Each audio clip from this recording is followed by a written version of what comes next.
At number 10, we have BAPHOMET. Although he was actually just onomatopoeia in disguise, it was still a moment of betrayal that took Batman by surprise. BAPHOMET appeared to be a young, up-and-coming vigilante superhero who appeared numerous times to help Batman, one time helping him defeat the Black Spider. He showed face so many times, in fact, that Batman started to trust him and eventually gave him his blessing to start fighting crime in Gotham. Batman even had BAPHOMET fill in for him while he was on vacation in Aspen with his fiancée. And onomatopoeia as BAPHOMET was really playing the long game. He even caught Mr. Freeze and single-handedly stopped the Joker. So Batman really started to confide in him, even bringing him to the Batcave one day after a real heart-to-heart moment. In this instance, Batman even goes as far as taking off his own mask in front of BAPHOMET, who promptly reveals his true identity as onomatopoeia and slits Silver St. Cloud's throat, who is Batman's fiancée. Of course, at this point, Batman knows that he messed up big time, but how could he have known? This dude played the long game, with a sad outcome for Batman, of course. At number 9, we have Zatanna. This is another pretty sad one, but then again, that's sort of the theme of this whole list, right? Zatanna, a powerful superhero who has control over magic, is a longtime love interest for Batman. And in one storyline known as the Mind Wipe storyline, Zatanna is caught wiping Dr. Light's memory, and also trying to change his personality to be less evil. But when Batman walks in on this happening, she also wipes part of his mind as well. Of course, Batman doesn't realize this since his memory had just been wiped, but the Justice League has to come together and confess to Batman what had happened. This crushes Bruce, causing him to naturally develop some pretty serious trust issues and create Brother Eye, an intelligent system that orbits Earth to keep an eye on superheroes that may betray him in the future, which leads to more sad discoveries down the road for the Dark Knight. Okay, at number 8, we have Catwoman. I know, she definitely isn't considered a villain to Batman either. In most cases, as we all know, Batman is usually romantically associated with Catwoman. And going into the Nolanverse, there's an instance in The Dark Knight Rises when Batman's trust for Catwoman is strong enough that she actually leads him into a trap set by Bane, in one of the closest calls we see Batman ever face, comics or movies, to facing death. This just proves that Catwoman really can't be trusted no matter how influential or appealing she is to Batman. She will always put herself first, and that's something we can basically confirm after seeing this. Luckily, at the end of this event, when Catwoman sees how hard Bane beats up Batman, she gains sympathy, leading to a change of heart. But it was sort of too late at that point. At number 7, we've got ALFRED. Not a superhero in the state we all know him as, but why he belongs on this list is that in one storyline, he's actually given superpowers. And if his intentions had remained heroic, Alfred would have been a superhero by nature. But on Earth 1, while Batman is away, Alfred decides to track down a criminal organization that Batman had been monitoring. But he's captured, and when Batman and Robin come to save him, he sacrifices himself by walking into a trap set by the bad guys before they could. On the brink of death, Alfred is revived by a physicist named Brandon Crawford, who uses a radiation treatment to revive him. Unfortunately, this instead turns him into the Outsider, giving him superpowers and leading him into an angry rage towards Batman. Thanks a lot, Brandon. You had one job. Anyway, when the Outsider targets Batman's allies, Man-Bat, Batgirl, and Robin, they get the best of him, tearing the evil Outsider out of Alfred's body and leaving him vulnerable. And Alfred, in all his heroic glory, lays the last blow, taking out the Outsider for good. It's nice to have you back, Alfred, but maybe just stay put in the Batcave from now on. Number 6, we have Stephanie Brown. When Stephanie is Batman's Robin, she betrays him as well. Sort of.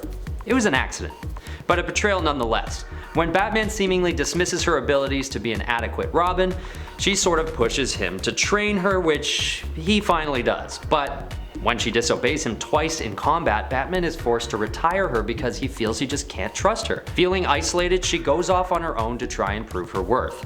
She gets a hold of one of his long-term plans to deal with the criminal underworld of Gotham. But due to her missing one key detail which the plan was predicated on, it all spins out of control and causes a citywide gang war, resulting in the Batman War Games storyline. She's then captured by Black Mask and tortured for information about Batman.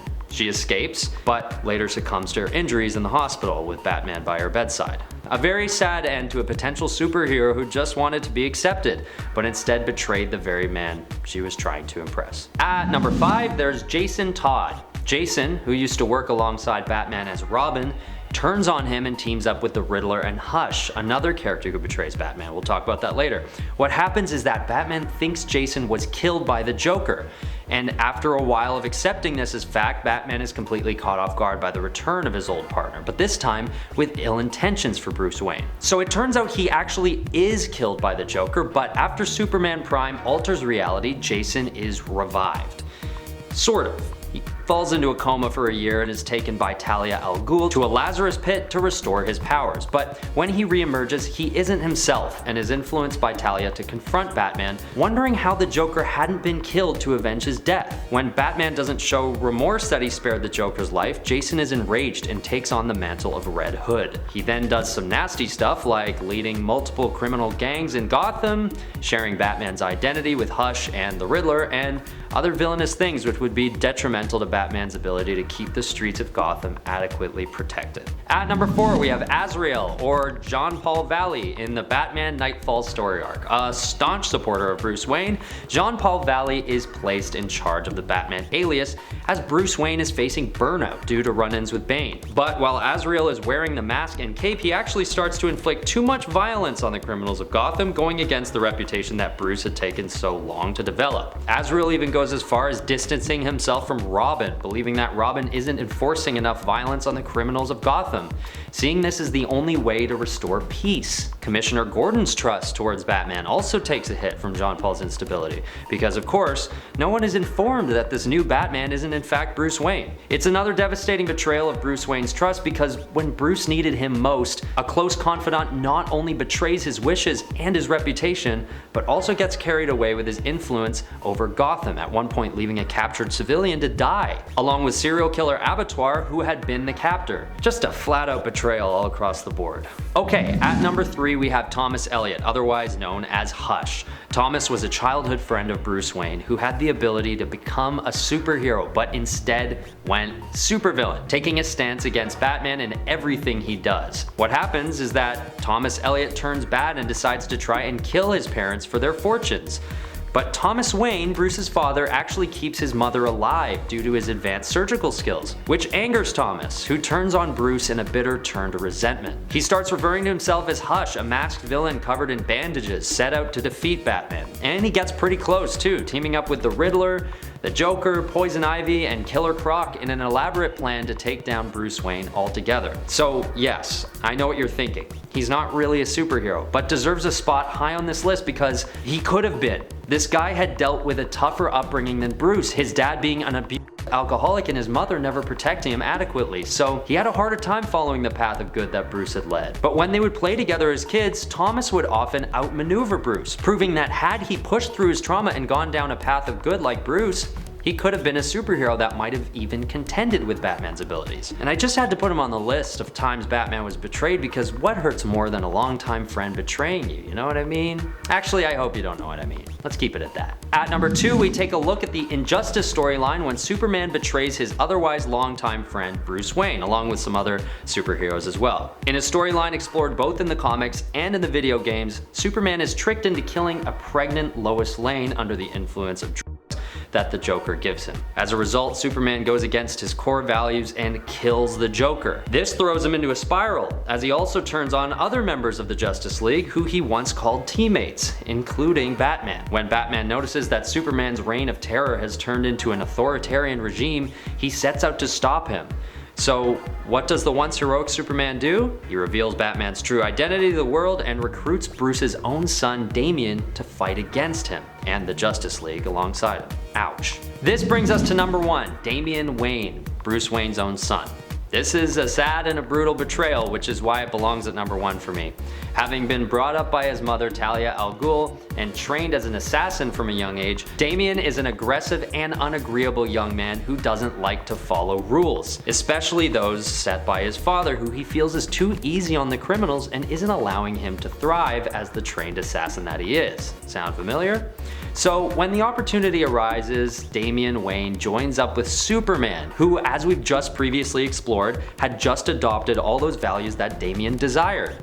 So in a selfish and naive move to serve his own needs to kill, Damian Wayne, the former Robin, betrays his own father and helps to take on the entire Justice League as a force of evil. Just like many supervillains, his motivations are pretty deep-seated, and it's pretty obvious that he'd always wanted to serve alongside his father, but this just proves that just like Hush, a powerful being's upbringing can make a huge impact on the brutal path they choose. I'm sure if Bruce Wayne had known that he had a son in the first place, and it hadn't been sprung on him by Talia so late into Damian's adolescence, the boy could have been saved from these dark ways, which led to his betrayal. Brutal. Number 10. Captain America. Or a version of Captain America, at least. This version of Captain America betrayed a whole bunch of superheroes and pretty much all of the civilians of the United States of America. That's right, we're talking about Hydra Cap, who technically now is an alternate, but at the time of reveal was sold as being a longtime sleeper agent of Hydra in the main continuity, changing pretty much everything we thought we knew about that character's origin. In reality, Captain America was simply altered by the Cosmic Cube, and the real version of him from the main continuity still existed within the cube, or shards of the cube itself. He was technically changed by a version of the Cosmic Cube that was a person who was named Kobik, but anyways. Peter himself actually also lost his company, Parker Industries, as a result of Hydra Cap's takeover. To keep his various offices around the globe from falling into Hydra's hands, Peter had to basically run them all into the ground, essentially destroying everything he had built. If that isn't a betrayal, I don't know what is. And it's Captain America! Shocking. But not really, because it's Hydra Cap. Like I said, alternate reality. Whatever. Number 9. Doctor Strange. Doctor Strange is another hero who kinda accidentally, I suppose, betrayed Spider-Man. Well, in the comics, Strange recently saw Peter as his champion in a fight between Strange and Mephisto. In the MCU, Strange tried to help Peter out with the fact that he and his friends all seemingly got rejected from the colleges they'd applied to because of his identity being revealed to the world. Doctor Strange decided to use a spell that would make the world forget that Peter Parker was Spider-Man, even though it was also against the new Sorcerer Supreme, Wong's, wishes and his recommendations. Now, granted, Steven did mean to help Peter here, he wasn't like intentionally betraying him, but in the end everything went kinda haywire, mainly due to Peter, who kept trying to change the parameters of the spell as Strange was mid-casting it. But this isn't really how Strange betrayed Peter anyways. It was more afterward, when other villains from across the multiverse ended up appearing in the current reality, and Spider-Man wanted to try to help them as opposed to just banishing them after finding out they were all pretty much fated to die, which Strange had kind of seemingly known about but just didn't really care about. Strange had told Peter to round them up, but withheld that important information about their fate, which to me was a pretty major betrayal. Like, these are people from the Spider-Verse, I feel like you should at least tell Peter what he's doing and what kind of fate he's condemning these people to if he sends them back. And of course, this revelation only led to another betrayal in kind when Peter decided to release these villains, helping them escape Strange in an effort to actually fix them. What can I say? You betray someone and then they're probably gonna betray you back. That's how it goes. Number 8. Boomerang. Okay, so Boomerang isn't really a hero. He's more of a villain than anything, but for a moment there he was leaning in the direction of being a hero at least, and I think because of that we can give him a spot on this list. Boomerang is known for being a member of the Sinister Syndicate and ended up getting roped into Sinister War. Before he was battling it out with all the other Sinister teams though, he was actually almost Peter and Spider-Man's ally and friend at one point. In fact, I would say he was Peter and Spider-Man's ally and friend, and roommate.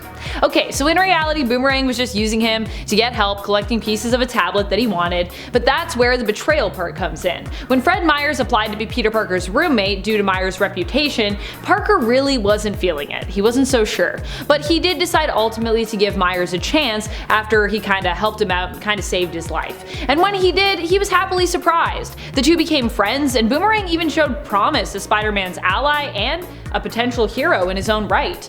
In the end, however, once the tablet was acquired, Boomerang revealed his true colors, and admitted that this was kind of his plan the whole time. But he also admitted he did feel bad for betraying Spider-Man in a letter that he left him. Myers actually felt so bad he ended up helping Spider-Man out at one point during Sinister War, helping him to hide from the others for a time. Aw, so cute. Also, I just really like this story, so I was like, I could talk about this on this list.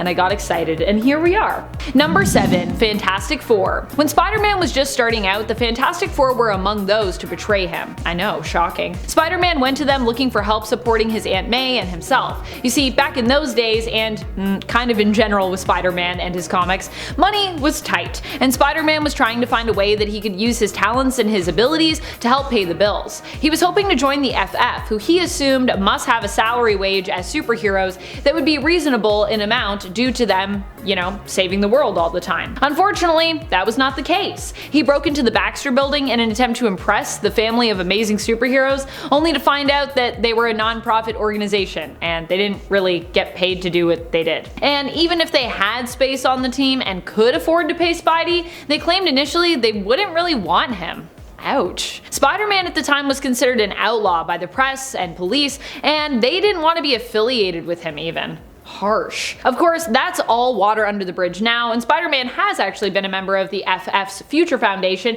and is actually on the extended or backup roster for the Fantastic Four team. So it all worked out in the end, but in the early days, it was a pretty harsh betrayal. Number 6. Morbius. Morbius and Spider-Man have had a complicated history. Sometimes they're allies, sometimes they're foes. Morbius himself also has had a complex history. Sometimes he's a hero, sometimes a villain, sometimes he's a little more somewhere in between those two. Case in point, when he resurfaced after seemingly being cured of his vampirism by a bolt of lightning. I kid you not, that is what happened in the comics. This stuck for quite a while, but eventually Morbius' hunger and his thirst for human blood returned. He attempted to reach out to a doctor at Empire State University for help, but instead ran into Spider-Man, who didn't trust him. It turned out that he was in earnest trying to figure out what was going on and fix it, but the doctor he wanted help from turned out to be an ally of Hydra. She kidnapped Morbius, and when Spider-Man came to free him, things quickly went kind of crazy. Instead of teaming up with Spider-Man and showing gratitude for this rescue, Morbius attacked his captors, and then when Spider-Man intervened in that attack, attacked him instead, draining him of blood and inadvertently turning Spider-Man into a vampire-like creature himself for a while, who was known as Hunger. Also, I know there's gonna be people that are gonna be like, Amanda, Morbius does not want blood. He just wants plasma, Amanda. It's just all about the plasma. Look, the plasma's from the cartoon, okay guys? And they had to say plasma because they couldn't say blood because it's a kid's show. So fun fact. Although plasma is important as well. You can donate plasma and you can donate blood. There's lots of cool things you can donate. You should check that out and go save someone's life today. This just became a PSA from Amanda McKnight. Can you tell that I donate blood? I feel like you can. Number 5. Spider-Man. Although typically this hero is often known by the name Scarlet Spider. That is right, we are talking about the hero and Spider-Man clone, Ben Reilly. Currently in the comics, Ben is the Spider-Man, or a Spider-Man, currently roaming New York City. He is the Spider-Man of choice by Corporation Beyond, who is looking to get into the business of superheroes, apparently. They acquired the right to the Spider-Man name, and as such, Ben actually asks, or kind of more tells Peter, that he can't be Spider-Man anymore, or at least he can't use that name. He does ask for his blessing as well out of respect. He's not trying to be a jerk here, but it's obvious that Peter is hurt by this revelation, as he already seems to be suffering from a bit of like an identity crisis perhaps, which is also pretty interesting because I feel like so is Ben at this point. Number 4. Wolverine. Oh boy, Wolverine and Spider-Man aren't always two heroes who see eye to eye, and we've seen them butt heads a few times, despite both being heroes and even at times teammates. I would say one of the things that has come up the most when it comes to Wolverine potentially betraying Peter has to do with one of his biggest love interests in the comics. Yep, we are talking about Mary Jane Watson.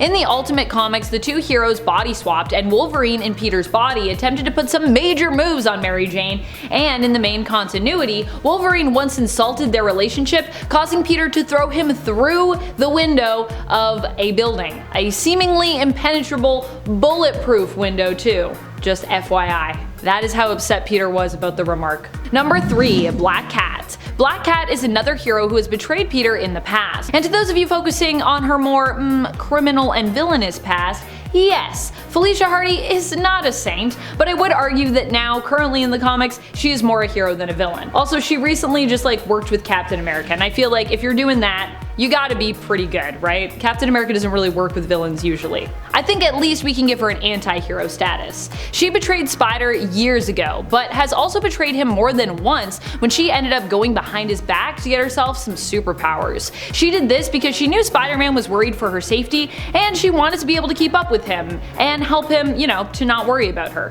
Unfortunately, she turned to Kingpin to get said powers, and they ended up being bad luck probability-based powers, so she really only ended up hurting Spider-Man a lot in the end. Especially when he kind of realized that something was up with her and that she was keeping secrets. Not a good look. Not a good look, Felicia. Number 2, Spider-Man. What is worse than having your lover betray you? How about you betraying yourself? Yes, I know we've already talked about Spider-Man on this list, but now we are here to talk about the other Spider-Man, the original Spider-Man, in comparison to his clones at least, Peter Parker. Peter might do everything he can to save the world and make New York a safer place, but at the end of the day, there is one enemy he really can't defeat: himself. After all, Spider-Man is probably one of the most guilt-ridden superheroes of all time, always feeling like he is responsible for the death of those that he loves. He doesn't just feel as though he's betrayed himself and those he cares about as a hero, but he also therefore betrays and often sabotages his own happiness because of this, believing sometimes that he doesn't actually even deserve to be happy. It's pretty tragic stuff. Also, it's not always your fault, Peter. Sometimes bad things just happen, you know? Like, you can't control everything in life, you just gotta accept it. Peter needs more therapy, that's what I think. Number 1, Iron Man. Iron Man is probably one of the characters most well known for betraying Spider-Man on this list, even though what he did to actually betray him is somewhat debatable in terms of it being considered, you know, like a one-for-one betrayal. Iron Man encouraged Peter to join him and support the Superhero Registration Act. Spider-Man happened to be such a big fan and friend of Tony's that he agreed to do so and even unmasked for Tony Stark during a televised public statement. However, later on, this would come back to bite Peter in the butt when he and his family ended up being targeted by criminals who wanted Spider-Man dead. Surprise, surprise. Aunt May ended up in the hospital as a result of a targeted attack, and eventually this whole debacle would also lead to Spider-Man losing his marriage to Mary Jane when the pair made a deal with Mephisto in order to save Aunt May's life. There is even a what if focused around what would happen if Mary Jane was the one to be killed, where Peter specifically blames Iron Man for basically everything bad that has happened to him up till this point. Well, not everything, but everything surrounding this. Also, he realized what was going to go on with Iron Man wanting to use like the negative zone kind of as like a prison, kind of that, and then he was like, I'm really not about this. And then even then, they chased Spider-Man down. Although I believe Iron Man was kind of like, guys, let's just talk to Spider-Man, let's not be weird about this. But at that point it was too late. Iron Man really had no control and it had gotten out of hand. That's what had happened. Civil War I, baby. Number 10, Spider-Woman. This betrayal is a little more subtle, but it definitely led to some trouble for both characters down the line. So I think it's an important one to mention still. Jessica Drew was in Madripoor with her friend Lindsay and Patch, aka Wolverine. She knew he was Wolverine, and he knew she knew at this point, I believe, but he still went by the alias of Patch because Logan thought he was being oh so sneaky, and he didn't want the world to know that the X-Men were actually alive at the time, even though I feel like anyone that met Patch probably knew it was Wolverine. Jessica had decided to take up a job as the Prince of Madripoor, Prince Baran's bodyguard, but Patch thought it was a bad idea because Baran was a bad guy. At the same time, Jessica was giving Patch grief for working his muscle and getting involved with Tiger, a powerful crime boss in Madripoor. Both felt the other was betraying their own sense of morals and thereby betraying their friendship. So it was kind of a two-way betrayal in these characters' eyes. In the end, Patch was right to criticize Prince Baran as Jessica ended up near death after stumbling upon the Lazarus Project during her shift in the palace and barely escaping with her life. Patch likewise would have a trial ahead as he wrestled with the mysterious Lazarus Project, but he'd forgive Jessica when he found her and help her to get to safety and get much needed medical attention.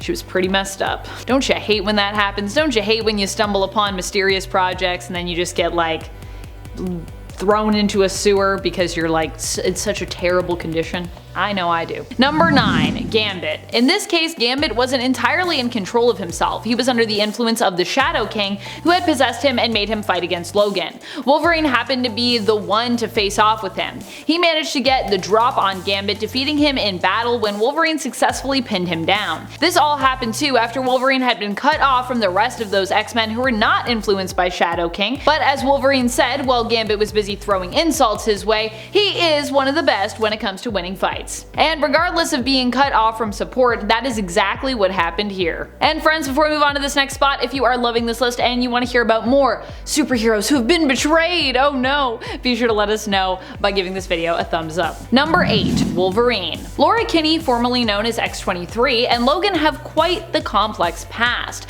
Laura is basically a genetic female counterpart to Wolverine. Some consider her a clone, and some consider her more a genetic offspring, kind of like Logan's daughter. In reality, she's kind of both, to be honest. When Logan first came across Laura, he realized that she had been brainwashed and wasn't in control of her actions. Able to sympathize, he did his best to free her. She was supposed to go straight to the X-Men basically, but decided to venture out on her own instead, which resulted in her getting in a fight again with Logan next time that he ran into her. However, he was able to not only defeat Laura this time, but also basically talk her down and bring her back with him to the Xavier Institute, helping her to find a home among the X-Men. And now the two are very close, and I don't think Laura would even consider fighting Logan again unless she had absolutely no other choice, like if he turned evil or some such thing. But then honestly, she wouldn't be betraying him really, because the Logan she knew would probably want her to take him out. I feel like he's also the type of guy that's kind of like, you know, I've lived a long life, I'm kind of fine, but I guess I gotta keep living, bub. Number 7. Kitty Pryde. Kitty Pryde didn't intend to betray Wolverine. It wasn't really her choice at all. She was brainwashed into doing it by Wolverine's longtime rival and old teacher, Ogun. Ogun was looking to get revenge on Wolverine, and so psychically uploaded a bunch of awesome ninja and martial arts skills to Kitty Pryde's mind, and then sent her to assassinate her mentor, friend, and fellow X-Men, Wolverine. Fortunately, the bond between Logan and Kate was so strong that they were able to work together to defeat Ogun in the end, freeing Kitty but leaving her with an experience which had changed her forever. She returned to X-Men a little more mature and definitely more of a badass. I think she still has all of that assassin knowledge in her brain as well, taking up the new name for herself for a time at least of Shadowcat. Yeah, it was really more Ogun than Kitty betraying, but even if she was being controlled, it was still her own physical form fighting against Wolverine. And this is a cool story that I just enjoy revisiting, so I saw an opportunity to put it on this list, and I was like, I'm gonna do it. So I hope you enjoyed it. Number 6. Mariko. Mariko Yoshida was one of the major loves of Wolverine's life. The two were even engaged to be married, but Mariko, being the good person that she was, wanted to make sure that her family no longer had any criminal ties before the wedding happened, as she was now the head of Clan Yoshida. Unfortunately, before they could get married, Mariko died during her attempt to broker peace between the rival criminal gangs. She ended up going to hell and would later meet Wolverine there when he was sent to hell by the Right Red Hand. Or at least, his soul was sent there.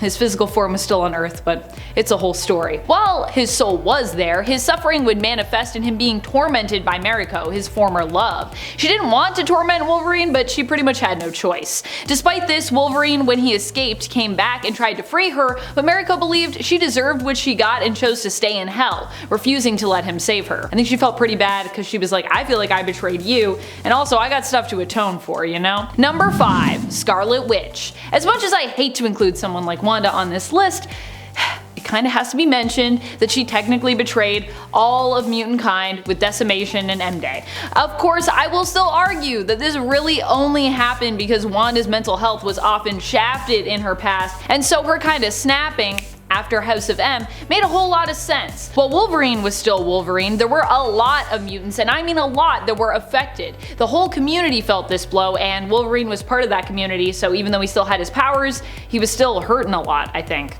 I think a lot of mutants were. Also, he was one of the first people to realize what had happened in the House of M reality, and he was not too happy to have a fabricated life made for him and be denied the reality and history that were true to him, no matter how bleak or painful in comparison to the world Wanda had made for him and everyone in an effort to try to make herself, her family, and pretty much all other supers happy. I love how Wanda's like, I just want to give everyone a reality where like we can all be happy, you know? And everyone's like, how dare you? How dare you try to make me happy?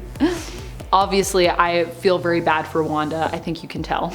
Number 4, Professor X. Oh bub. Professor X for being the head of the Xavier Institute and for being a leader among his own X-Men team who claims to stand for mutant and human harmony and preaches about what it means to be good and be a hero and fight for all of humanity united, has a lot, and I mean a lot, of skeletons in his closet. He has betrayed the X-Men multiple times, Wolverine included. I think mainly this has to do with Professor X choosing to suppress as opposed to acknowledge and deal with his darker side. He put his team in danger when it was revealed that Danger Room was actually sentient and itself a living AI mutant who then pursued the team in an effort to get to Xavier. And also technically came equipped with knowledge on all their weaknesses, by the way. Danger Room is scary. Or just Danger, sorry. Just Danger, that's what the mutant version of Danger Room is called. Additionally, Xavier's repressed negative emotions and his severe punishment of Magneto was what led to the creation of the psychic entity known as Onslaught, which was sort of a blend between those two psyches. You could also argue that even in modern comics, Wolverine has felt betrayed by Professor X. When X chose to allow all mutant villains to come to Krakoa and call it their home, Wolverine was one of the few people to protest, thinking it was a bad idea that would inevitably backfire. I guess we'll have to wait and see how that goes.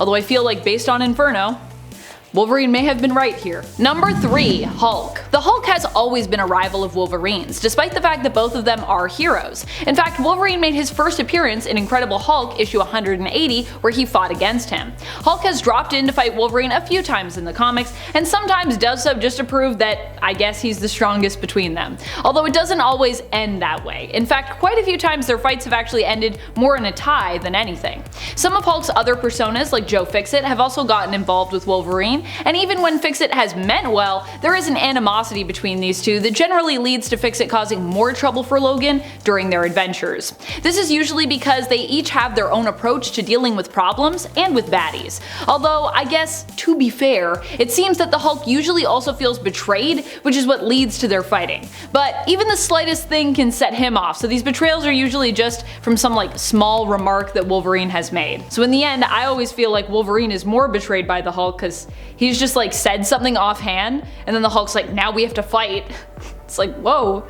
Breathe, it's okay. Number 2, Magneto. Sure, Magneto was a villain when this one happened, but he also joined up with the X-Men only to turn on them later, and vice versa. It's happened a lot. Magneto might, in general, be thought of as a villain because of his iconic classic appearances in the Fox X-Men films, as well as the X-Men 90s animated series and in the classic comics, but he's really more complex than just being a villain. In fact, currently in the comics, he's more of a hero, I'd say. However, that doesn't change his history with Wolverine, who is understandably a little less likely to trust former villains turned heroes because of history like this. Magneto is the one responsible for ripping the adamantium right out of Wolverine's skeleton back in the day, which was insanely painful and left Wolverine in a more feral state for a good long period in the comics. He also lost his nose because of this, and this all went down after Magneto had been acting more heroically in the comics, working with the X-Men on behalf of Charles Xavier in his absence.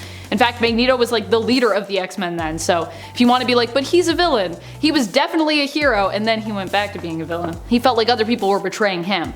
The tension between the two characters has remained ever since, and even shows up in the current X books, despite them both residing in harmony on Krakoa. Magneto only ranks a little lower here because he is so iconically a villain in many folks' minds still, but to me, he's a hero. Number 1, Cyclops. Cyclops has betrayed Wolverine multiple times in the comics. Probably one of the biggest betrayals happened either when the two couldn't agree and so created their own X-Men teams separate from one another, each believing their view on young mutants and how to train and teach them was superior, or when Cyclops recruited Wolverine's female clone / genetic daughter onto the Black Ops mutant team X-Force against his wishes. Laura, aka X-23, aka now Wolverine, had just recently escaped those who saw her only as a weapon and a tool to be used, a deadly killing machine, which was exactly why Wolverine did not want her on the X-Force team. But Cyclops saw how useful she could be and felt that if she was willing to join, then it didn't really matter what Logan thought.